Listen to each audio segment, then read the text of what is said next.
Reaction के बाद environment unsuitable होने लगेगा उन्हीं के लिए और कोई और के लिए सूटेबल होने लगेगा, तब वो आएगा, वो कम्युनिटी एस्टेब्लिश होगा, ये निकल लेंगे। इस तरह से क्लाइमेट दर क्लाइमेट चेंजेज आता जाएगा। कई बार ये काम कुछ 100 साल में, कुछ 25 साल में, 10 साल में भी कभी कभी हो सकता है। फॉर एग्जांपल अपने पौन पर वाया है तो ठीक है ना, लेकिन कई बार ये चीज़ हज़ारों और लाखों साल में होगा। इस प्रोसेस को, एक का हटना दूसरे के आने को सक्सेशन कहते हैं, कहते हैं। ठीक, एनीवेज रिएक्शन समझ गए, इन्वायरमेंट को अपना ख़राब करेगा वो। और फाइनली धीरे धीरे वो कम्युनिटी आ जाएगा जो अब उनको कोई नहीं हटा पाएगा, उसको स्टेबलाइजेशन कहते हैं। तो ये स्टेप हुआ सक्सेशन का। फूड चेन इज, ठीक, रिलेशनशिप बिटवीन ऑटोट्रॉफिक नहीं भाई, ऑटोट्रॉफिक तो केवल प्रोड्यूसर है जो अपना खाना खुद बना रहा है, ठीक है ना। एक्सचेंज ऑफ जेनेटिक मटेरियल हर तरीके, पैसेज ऑफ फूड एंड दस, इतना चमकता है ना इसमें, passage of food and this energy from one organism to another, बिल्कुल सही, सही हो गया। लास्ट वाला पढ़ लेते हैं। हालांकि मॉडर्न एंटरप्रेन्योर स्टेप, अब सुन लीजिए, इसमें तो बिजनेस घुसा रहा है। The amount of energy during transfer from one trophic level to another in an ecosystem हमेशा गिरता जाएगा। आज ही अभी थोड़ी देर पहले देखे हैं कि गिरते जाएगा। क्यों? 90% गायब हो रहा है, 10% अगले को मिल रहा है। The entire sequence of communities that successfully change in a particular area is called, ठीक है, एक कम्युनिटी हटेगा, ठीक है ना, शुरुआत करेगा पायोनियर से, अभी बात हो रही थी, बीच में दूसरे कम्युनिटी आएंगे, फिर कोई तीसरा आएगा और लास्ट में कौन आएगा? क्लाइमेक्स, ठीक है ना। ठीक, हर कम्युनिटी को यहाँ पे सीरल कम्युनिटी कहेंगे। सक्सेशन की बात कर रहे हैं हम, ठीक, और इस प्रोसेस को शेयर कहेंगे। शेयर या सीयर पढ़ते हैं, ठीक है, हाँ, SERE लिखते हैं और शेयर पढ़ेंगे।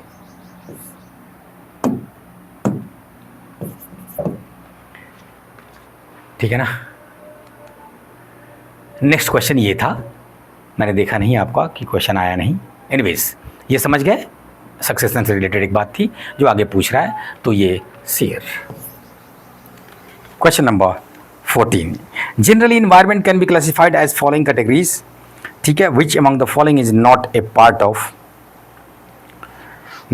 Part of such category. हाँ, इन्वायरमेंट में देख रहे थे ना आज, एक फिजिकल इन्वायरमेंट हो सकता है जो एबायोटिक है, लिविंग हो सकता है जो बायोटिक हो, कुछ कल्चरल चीज़ें भी हो सकती है, कुछ ट्रेडिशंस हो, ये सब हो, वो भी इन्वायरमेंट के हिस्सा में आप ले सकते हैं। हालांकि वो भी नॉन लिविंग है, तो ठीक है ना, पार्ट तो ले सकते हैं। तो फिजिकल ले ही सकते हैं, बायोलॉजिकल ले ही सकते हैं, कल्चरल भी ले सकते हैं। छांटना होगा तो किसको छांटेंगे? ऑपरेशनल, क्योंकि तो ये बिजनेस और मैनेजमेंट का पार्ट होगा ना, मैनेजमेंट वगैरह में ये वर्ड यूज होगा। ऑपरेशनल इन्वायरमेंट इकोलॉजी में क्यों यूज होगा? Question number 15, on which of the following can you find the bureau of energy efficiency star level, ठीक है ना। ब्यूरो ऑफ एनर्जी एफिशिएंसी मतलब कितना एनर्जी वो खा रहा है और कितना एनर्जी आपको दे रहा है। फॉर एग्जांपल, पहले वाला जो बल्ब था उसको आप जलाते थे, जो फिलामेंट वाला, तो 3-4% ही एनर्जी को वो लाइट में कन्वर्ट कर पाता था, बाकी सब हीट में। तो आप उसको कह रहे हैं रोशनी दो, वो दे रहा है हीट के लिए रखे नहीं, तो एनर्जी बर्बाद हुआ ना, तो एफिशिएंसी कम हुआ ना। तो एफिशिएंसी बेटर के लिए मिनिमम एनर्जी यूज़ करके मैक्सिमम आउटपुट दे रहा होगा, ये दिखाने के लिए ये bureau of energy efficiency BEE establish किया गया। ये 2006 का मामला है। और उसके बाद से कुछ इक्विपमेंट्स के लिए मैंडेटरी किया गया कि आपको तो बताना ही पड़ेगा कितना आपका एनर्जी खा रहा है और कितना काम कर रहा है, ठीक। जैसे कि जो हैवी वाले थे, गीजर, वॉशिंग मशीन, क्या कहते हैं, फ्रिज, ये सब जो ज़्यादा एनर्जी खा रहा है, ठीक। वॉशिंग मशीन का तो पक्का नहीं है मैंडेटरी एज ए रिमेंबर, लेकिन फ्रिज का, गीजर का, इन सब का है जो हैवी यूज है। एयर कंडीशनर्स इन लोगों का, कूलर्स, इन सब का, तो उनके लिए मैंडेटरी है। कुछ के लिए मैंडेटरी नहीं है, लेकिन प्रमोट किया जाता है कि आप उस पर भी बताएं एफिशिएंसी, तो अच्छी बात है, लोगों को डिसाइड करने में का मौका मिलेगा कि ये वाला खरीदेंगे तो ज़्यादा बिजली बचेगा, कि ये वाला खरीदेंगे तब ज़्यादा बिजली बचेगा। ठीक, तो गीजर तो कंपल्सरी में से आता है, ठीक है ना। सीलिंग फैन पर भी दिया रहता है। ठीक, आप कहेंगे कैसे डिसाइड करेंगे, एक एक करके याद करेंगे, नहीं कुछ नहीं, जनरली अब सब पे रहता है। ठीक, तो जो ट्यूबलाइट्स थे उस पर भी रह रहा था। अब एलईडी आ गया है, एलईडी पे आमतौर पे नहीं रह रहा है, नहीं रह रहा है, लेकिन इन सब पे तो है, तो लगभग सभी पे रहता है। तब आपके दिमाग में उठ रहा होगा कि जब इतनी बात हुई ही है तो किन पर नहीं रहता है। तो जो शॉर्ट टर्म यूज होता है लो एनर्जी वाले, जैसे कि हेयर ड्रायर है, 5 मिनट के लिए यूज कर रहे हैं, उस पर नहीं रहेगा, आमतौर पे ज़रूरत नहीं है। आप ऐसे देखें ना कि मतलब शॉर्ट टर्म यूज हो रहा है तो उन सब चीज़ों को छोड़ दिया जाता है। आयरन को भी छोड़ दिया जाता है, थोड़ी देर के लिए आयरन किया, आधा घंटा हो गया, काम ख़त्म, तो उसके लिए नहीं। जो लगातार चल रहा है कई बार और बहुत हाई एनर्जी खा रहा है उन पे, तो इसमें तो तीनों आ गया। नेक्स्ट क्वेश्चन लेते हैं। Consider the following statements. Most of the world's coral reefs are in tropical waters. हाँ, क्योंकि वहाँ पे टेम्परेचर बेटर मिलेगा। ठीक, फोटोसिंथेसिस जम के होगा सनलाइट की वजह से, तो ज़्यादातर उसी में पाए जाएंगे। क्वेश्चन आपके सामने नहीं आया है। कोरल रीफ्स, कोरल रीफ्स में क्या होता है कि एक एनिमल्स है, उनको सिलेंट्रेट्स कहते हैं, हाइड्रा जैसा प्राणी होता है, उन्हीं के किंग क्या कहते हैं फाइलम का सिलेंट्रेट्स, सिलेंटेरेट्स, TERAT, सिलेंट्रेट्स। उसी में से कुछ स्पीसीज को कोरल्स कहते हैं। इसकी क्या खूबी है कि ये एक एक्जोस्केलेटन मतलब बॉडी के बाहर कैल्शियम कार्बोनेट डिपॉजिट कर लेता है, और जब ये मर गया तो वहीं पे पड़ा रह जाएगा ना, तो इस तरह से पूरा ढेर लग जाता है समंदर के अंदर किसी किसी क्षेत्र में। उनको कोरल रीफ्स कहते हैं और उन एनिमल्स को कोरल्स कहते हैं। ठीक है, कोरल डिपॉजिट्स कह देंगे जो जम गया है उसको। और उसके अंदर जो अब खाका बना हुआ है, अंदर बहुत सारे छोटे छोटे एनिमल्स रह रहे हैं, जम के उनका हाई बायोडाइवर्सिटी होगा, बहुत सारे छोटे छोटे एनिमल्स रह रहे होंगे, हाई बायोडाइवर्सिटी कोरल्स के अंदर। तो पहला तो बिल्कुल सही है, ठीक है ना। और उसका पूरा क्षेत्र बन जाएगा तो उसको रीफ कह देंगे। सबसे बड़ा रीफ कहाँ है? ऑस्ट्रेलिया के पास, ग्रेट बैरियर रीफ। हालांकि ऑस्ट्रेलिया ट्रॉपिकल रीजन में नहीं है, ध्यान रखिएगा, ठीक है ना, लेकिन ज़्यादातर ट्रॉपिकल रीजन में पाए जाते हैं, ये सच बात है। More than 1/3 of the world coral reefs are located in the territories of Australia. हाँ, इंडोनेशिया, फिलीपींस। ठीक, इनको कोरल ट्रायंगल भी कभी कभी कह देते हैं, पूछा जाएगा, तो ये भी सही है। Coral reefs host far more number of animal phyla than those hosted by tropical. हाँ, अगर लैंड पे पूछे सबसे ज़्यादा बायोडाइवर्स कौन होता है तो ट्रॉपिकल रेन फॉरेस्ट, सबसे ज़्यादा स्पीसीज पाया जाता है वहाँ। लेकिन अगर समंदर में पूछे तो कहाँ, तो कोरल इकोसिस्टम। ठीक, दोनों में कंपेयर कर दे तब, आमतौर पे किया नहीं जाता है, कंपेयर कर दे तब तो ज़्यादा नंबर कहाँ पाया जाता है, तो कहिएगा कोरल रीफ्स में, तो ये भी सही है।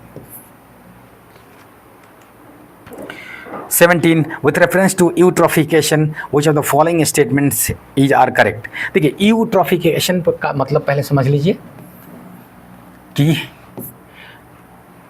जम के नाली का पानी किसी वाटर बॉडी में, किसी तालाब में जाने लगा, लेक में जाने लगा। ठीक, कभी अचानक ज़्यादा अमाउंट रिलीज़ किया गया, फैक्ट्री से रिलीज़ किया गया जिसमें high amount of nitrogen, phosphorus इत्यादि है। ठीक है, तो हाई न्यूट्रिएंट्स रिलीज़ किया गया वाटर बॉडी में।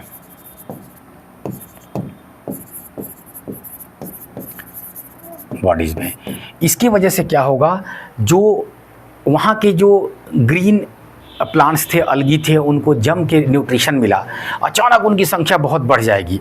ठीक, पानी में वो जो ग्रीन प्लांट्स जैसे होते हैं उनको अलगी कहते हैं। ठीक, तो जम के उनके एक बार बढ़ेगा इतना कि पूरा तालाब को छेक लेगा, उनको अलगल ब्लूम कह देंगे। और उसके बाद ये जब जम के खा पी के ये हुआ है, ये मरेगा। ठीक, मरेगा तो इनका जम के डिकॉम्पोजिशन होने लगेगा। इस डिकॉम्पोजिशन में, decomposition by bacteria and fungi, यही तो मेन डिकम्पोजर है धरती के, ये कर रहे होंगे तो काफ़ी ज़्यादा यूज होगा, यूज ऑफ ऑक्सीजन। ध्यान रखिएगा, ये मैं यूज ज़्यादा बता रहा हूँ अभी, यूज ऑफ ऑक्सीजन। इसके लिए क्या होगा तो काफ़ी कम ऑक्सीजन अवेलेबल होगा, ठीक है ना, मछलियाँ और बाकी सब चीज़ जो वहाँ रह रहे थे, all organisms in that water body. इसके वजह से सब मरने उड़ने लगेंगे, मामला गड़बड़ा जाएगा, पूरा इकोसिस्टम डिस्टर्ब हो जाएगा। This phenomenon is called eutrophication. Phenomenon nutrient enrichment of water body, बिल्कुल सही है। डिप्लीट्स, डिसॉल्व, ऑक्सीजन कम हो जाएगा, बाकी सब के लिए बिल्कुल सही बात है, तो दोनों सही है। विथ रेफरेंस टू यूट्रोफिकेशन, एक बार फिर से eutrophication of the following statement is correct, it decreases dissolve oxygen of water, बिल्कुल it is a phenomenon of nutrient. Oh, same ही बात हो गई। आगे बढ़ते हैं, देख रहे हैं ना PYQ कितना इंपॉर्टेंट है और उससे मिलती जुलती हुई बातें करना कितना इंपॉर्टेंट है। The movement of nutrient elements through the various components of an ecosystem is called. देखिए, लिविंग ऑर्गेनिज्म में है मतलब बायोटिक बना हुआ है, ठीक है ना, सब मरेंगे, चाहे प्लांट हो चाहे एनिमल हो। मर के कहाँ आएंगे? मिट्टी में, ठीक है ना, मिट्टी में उनका डिकम्पोजिशन होगा और यहाँ से मिनरल्स रिलीज होगा। इन मिनरल्स को फिर कौन पकड़ेगा? तो फिर प्लांट्स पकड़ लेंगे और प्लांट्स एनिमल सब में घूमता रहेगा, ठीक है ना। तो अगर ये बायो है तो ये जियो है, जियो माने अर्थ होता है, और ये केमिकल्स है। तो ये कौन सा साइकिल चल रहा है? बायो जियो केमिकल साइकिल, बायो जियो केमिकल साइकिल। क्वेश्चन नंबर 20, ठीक। लीफ लिटर मतलब जो गिर के पड़े हुए टुकड़े सब हैं पत्तों के, decomposes faster than in any other biome. सबसे फास्ट कहाँ होगा? तो ज़्यादा डिकम्पोजिशन के लिए जो इन्वायरमेंट चाहिए कि एक तो टेम्परेचर भी ठीक ठाक हो, थोड़ा गर्म ही हो, ट्रॉपिकल की तरफ इशारा है, ठीक। दूसरा ये कि थोड़ा सा मॉइस्चर ठीक ठाक हो, मतलब रेन ऑन ठीक ठाक हो, रेन फॉरेस्ट की तरफ इशारा जा रहा है, ओके। तो फास्ट डिकम्पोजिशन हो रहा होगा। आगे बढ़ते हैं, faster than in any other biome and as a result the soil surface is often almost bare. हाँ, तुरंत डिकम्पोजिशन होगा, अरे तो ज़्यादा देर तक पत्तों को टिकने का मौका नहीं मिलेगा, ठीक। ये सारा इशारा कहाँ जा रहा है? ट्रॉपिकल रेन फॉरेस्ट की तरफ जा रहा है। अपार्ट फ्रॉम ट्रीज, हाँ ठीक है, ट्री तो है ही, the vegetation is largely composed of plant forms that reach up to the canopy vicariously. Canopy तक पहुंचने का मार रहता है। अरे फिर से कहाँ? घने जंगलों में ट्रॉपिकल रेन फॉरेस्ट की बात हो रही है, क्योंकि सबको सनलाइट चाहिए, तो चलो चलो ऊपर चलो, नीचे लगभग अंधेरा रहता है, ठीक। बाय क्लाइंबिंग द ट्रीज और ग्रोइंग एज एपीफाइट्स, ठीक। इसमें क्या होगा कि कुछ ऐसे पौधे उगाएंगे, हम उतने लंबे नहीं हो सकते हैं, तो हम चढ़ जाएंगे दूसरे पेड़ पर, ठीक, और वहाँ से सनलाइट थोड़ा सा ऊपर तक पहुँचने का कोशिश करेंगे, नीचे से तो पहुँच नहीं सकते हैं, ठीक। ऐसे प्लांट्स को एपीफाइट्स कहते हैं, और एपीफाइट्स के फेमस एग्जाम्पल में ऑर्किड्स, कुछ मॉसेस यानी ब्रायोफाइट्स, ये सब हैं, ठीक। ये पैरासाइट नहीं है, ध्यान रखिएगा, ये सिर्फ बड़े पेड़ पे चढ़ गए हैं, छोटे पेड़ सिर्फ सहारा ले रहे हैं, पैरासाइट नहीं है, उनसे कुछ खाना पीना नहीं लेते हैं। ये अपना पानी भी वहाँ के मॉइस्चर से ले रहे होते हैं, अपने स्पेशल टिश्यू होता है इनके जड़ों में, वेलामेंट टिश्यू कहते हैं, उससे वो एब्जॉर्ब करते हैं मॉइस्चर, ठीक, और वहाँ से अपना काम चला रहे होते हैं। तो not a parasite. Rooted on the upper branches of trees, जो दूसरे ट्रीज पे जाके बैठे हुए हैं, लेकिन पैरासाइट नहीं है, उसके अंदर अपना जड़ नहीं घुसाए रहते हैं। This is the most likely. ये सारा खूबी बताया जा रहा है ये जम के ट्रॉपिकल रेन फॉरेस्ट का, ठीक। कॉनीफेरस फॉरेस्ट का क्या है, तो यहाँ पे कोन्स मौजूद होंगे, ठीक है, कोन बियरिंग ट्रीज होंगे। अरे कोन बियरिंग का क्या मतलब है कि फ्लावर एब्सेंट होगा, इनका जो रिप्रोडक्टिव स्ट्रक्चर है वो फ्लावर नहीं होगा, कोन्स होगा जिसमें केवल सीड पाया जाएगा। तो पॉलन ग्रेन बनेगा, सीड बनेगा, फ्लावर, फ्रूट ये सब कुछ नहीं होगा, ठीक है ना। तो फ्लावर एब्सेंट होगा। ऐसे प्लांट्स को जिम्नोस्पर्म्स कहते हैं। जिम्नो का मतलब नेकेड, स्पर्म का मतलब सीड। नेकेड सीड है, कोई बाहर से फ्रूट कवर किया हुआ नहीं रहेगा। एक तो ये बात रहेगा, और दूसरा यहाँ पे क्या होगा, कॉनिफेरस में ध्यान रखिएगा, तो पत्ते एकदम पतले पतले निडिल जैसे होंगे, ताकि जब बर्फ़ गिरे तो उनको बर्दाश्त कर सके। ये नहीं हो कि उन पत्तों पे ही टिक जाए बर्फ़ और वो उनको ठंड से जमा डाले, मार डाले। तो needle like leaves. Dry deciduous का आज ही बात हो चुकी है। मैनग्रोव, मैनग्रोव का खूबी क्या है कि हेलोफाइट्स, अरे समंदर के किनारे जो नमकीन पानी है छिछला वो, और कुछ दूर की मिट्टी तक सब नमक ही नमक है। वहाँ पे जो हो रहे होंगे वैसे प्लांट्स जो ग्रो कर रहे होंगे उनको हेलोफाइट्स कहेंगे। और ये समुंदर के इतना नमकीन पानी को यूज नहीं कर सकते हैं, तो इसके लिए क्या होगा कि ये कुछ इस तरह से पेड़ एरियल रूट्स निकाल रहे होंगे। ये रहा लैंड, ये एरियल रूट्स होंगे, और ये भी मॉइस्चर से वाटर एब्जॉर्ब कर रहा होगा वेलामेंट टिश्यू के थ्रू। और वो मॉइस्चर वाला जो यहाँ पे जो वाटर वेपर होगा, वो वाटर वेपर जो है वो सलाइन नहीं होगा, सलाइन तो नीचे रह गया, नमक सिर्फ पानी उड़ के ऊपर आया, उसको एब्जॉर्ब किया और ये पेड़ को दे दिया। कमाल है ना। ऐसे प्लांट्स को, ऐसे ट्रीज़ को मैनग्रोव्स कहेंगे, और ऐसे फॉरेस्ट को मैनग्रोव फॉरेस्ट कहेंगे। तो हम लोगों ने बाकी का भी कैरेक्टर देखा। क्वेश्चन नंबर 21, सवाना की बात कर रहा है।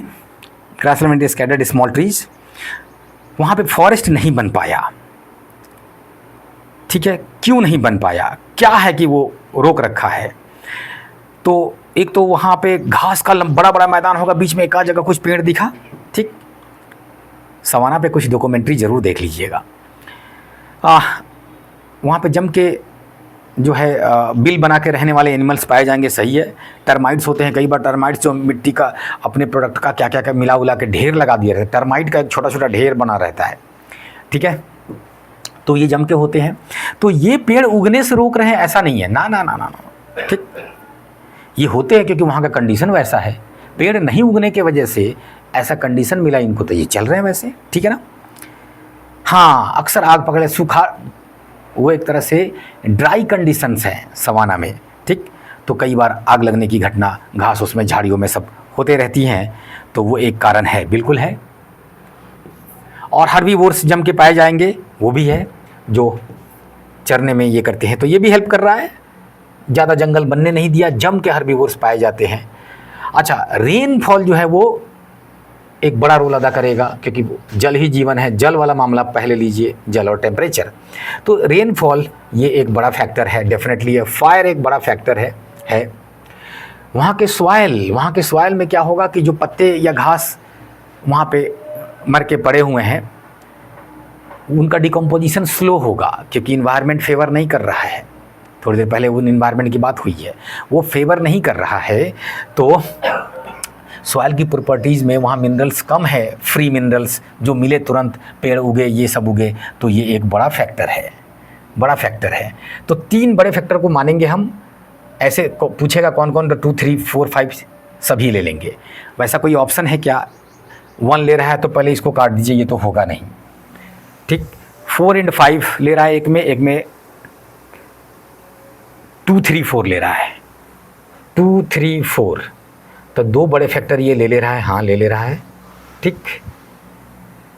और 4 और 5 अगर ले रहे हैं तो ये वाला को छांट दे रहे हैं, इसको आप नहीं छांट सकते हैं, इसलिए आपको 2, 3, 4 लेना होगा। मतलब सॉइल को छांट रहे हैं, जो कि नहीं छांटना चाहिए था, ठीक। 2, 3, 4, 5 होना चाहिए था। एनीवेज, आगे बढ़ते हैं, आप बात समझ गए। इकोलॉजी स्टेटमेंट एक है, एमपीएससी का पूछा हुआ question is the study of structure and function of ecosystem. देखिए, इकोलॉजी में आप क्या पढ़ रहे होते हैं, तो कहीं पर आप पढ़ने जाएंगे तो अकेला कोई ऑर्गेनिज्म एगो खाली मिल गया आपको पूरे क्षेत्र में, ऐसे नहीं होता है कि एक ऑर्गेनिज्म इस आइलैंड पे रहता हो, ऐसा होता है क्या? नहीं। जब भी मिलेगा ना तो कम्युनिटीज़ मिलेंगे और एबायोटिक फैक्टर्स मिलेगा, मतलब इकोसिस्टम मिलेगा। तो इसी वजह से इकोसिस्टम को कहा जाता है unit of nature, functional unit of nature. आप कहीं जाएंगे तो आपको मिलेगा जो वो इकोसिस्टम का पार्ट होगा, यूनिट ऑफ नेचर। तो असल में इकोलॉजी को कोई कहे कि study of interaction between organism and environment, तो बिल्कुल सही है, प्राइमरी डिफिनेशन तो यही है। लेकिन कोई अगर कह दे it is a study of ecosystem, तो बिल्कुल सही है, वो भी सही है, क्योंकि इकोसिस्टम ही तो पढ़ रहे हैं आप। ये बात ओडम साहब ने कही है।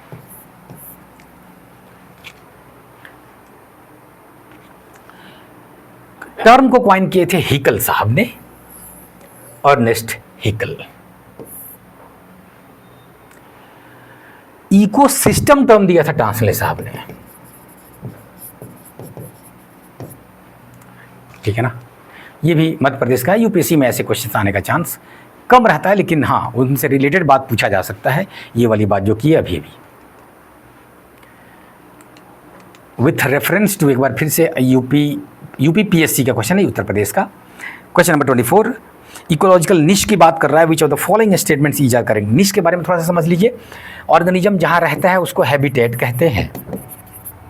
फॉर एग्जाम्पल आपसे पूछे लायन कहाँ रहता है, तो जंगल में रहता है, तो उसका वो हैबिटेट है भाई। लेकिन जंगल में रह के करता क्या है, तो वो हर्बीवोर्स को खाता है और उनके पॉपुलेशन को कंट्रोल में रखता है, क्योंकि अगर ये ना रहे तो हर्बीवोर्स का पॉपुलेशन इतना बढ़ जाएगा, रे जो कैटल्स हैं, हिरन है, ये सब चीज़ का इतना बढ़ जाएगा आबादी कि सबको चर जाएंगे और चटियल मैदान बना देंगे, ठीक, इकोसिस्टम डिस्टर्ब हो जाएगा।